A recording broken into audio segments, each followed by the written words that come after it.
Hello guys, Manna electrical চ্যানেলে আপনাদের স্বাগতম। আজ আমাদের আবারও একটি সাইড আমরা পেয়েছি।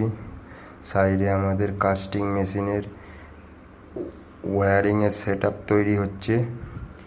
আমাদের চিমনির কাজ যেরকম দ্বারা হয়ে গিয়েছে, তার উপরান্তে আমাদের মেন সুইচ থেকে কারেন্ট কিভাবে আসবে। এটি হচ্ছে মেল্টিং মেশিনে ভোল্ট মিটার, অ্যাম্পিয়ার মিটার আপনারা দেখতে পাচ্ছেন। এতে প্রায় 5 কিলোর ওপর লোড চলে, 5 কিলোর আশপাশ ধরে নিতে পারেন।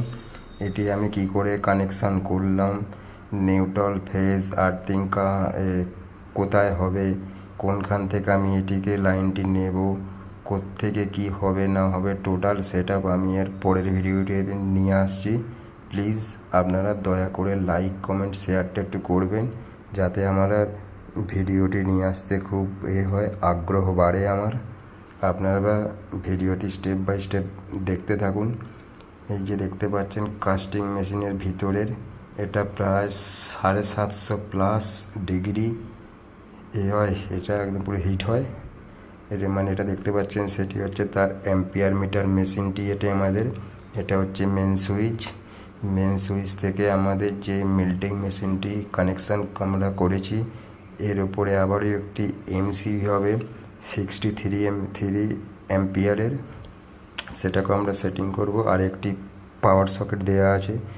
এটি হচ্ছে আমাদের আরেকটি মেন সুইচ, যেটার দ্বারা দিয়ে আমাদের এমসিবি থ্রু হয়ে আমাদের কাস্টিং মেশিনটি স্টার্ট হবে বা অন হবে। নিচে আপনারা দেখতে পাচ্ছেন এই যে আমাদের মেশিনের এটা লাইন, এখানে ইনপুট হয়ে গিয়েছে। এইখানে একটি ফ্যান লাগানো আছে, এক্সস্ট ফ্যান। এটি থেকে সিধা বাইপাস হয়ে ধোঁয়া বা এয়ার সিধা বেরিয়ে চলে যাবে ওপর দিয়ে। ভিডিওটি যদি আপনাদের ভালো লেগে থাকে, আমার চ্যানেলটিকে সাবস্ক্রাইব করে পাশে থাকতে পারেন। নিত্য নতুন ভিডিও দেখার জন্য আমার চ্যানেলটিকে ফলো দিতে পারেন। থ্যাংক ইউ গাইস, ভালো থাকবেন, ধন্যবাদ।